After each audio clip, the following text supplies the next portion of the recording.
Hey guys, alright, we got a 2006 Impala SS. This is a 5.3, and this thing came in for a bad water pump, which I have already changed. Alright, as you can see here, pump was replaced. Now, in order to get the pump off this thing, obviously you got to take the serpentine belt off, and on this car they tell you need a special tool. The tension is buried. I'm going to try to get you a shot. I don't know how good it's going to come in here on video, but I don't even think you can see it actually now, but the tensioner is buried way down yonder, okay? And you need a tool that's supposed to go in from the top with a long handle and I'm assuming from what I can see here a square drive of some sort, but I don't have anything that I can get in there with. And I was going to buy the tool. Called up a local warehouse gave them the part number. They don't have it. It lists out, it's, I don't know, somewhere around $160 something for the tool. It's ridiculous.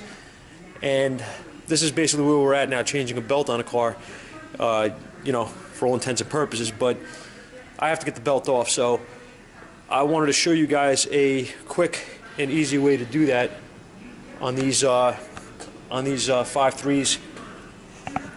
All you got to do is take the wheel off and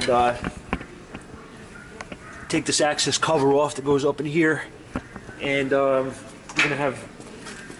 gonna see this right here. All right. All you have to do, and I'm gonna just show you. This is already done, but I have a clip that I'm gonna put up as well in this video at the end to show you.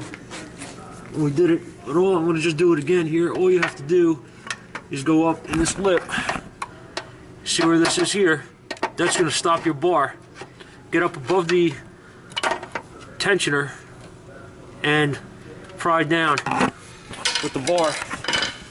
That's all there is to it on this thing. It'll take you 2 seconds. You're going to need somebody on top, obviously, to remove the belt from one of the upper pulleys. But that's really it. I mean, maybe you could get the pulley off the crank by yourself, I guess, if you really had to. I don't know, but I had my buddy help me just pop the belt off the top. But anyway, you don't need a special tool for this. You need a pry bar and a couple of minutes to take the tire and the splash shield off and save yourself $100 and some on a stupid tool that they made for these freaking cars. So just wanted to share the tip. Hope it helps you guys, and see you guys later. Let's see if this is going to work.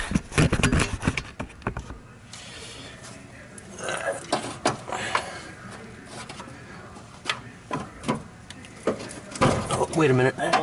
Yeah, hang on. I slipped. I got to get a better bite on this thing. Yep. It's off? Yep. Ah, perfect. All right, so that's the trick.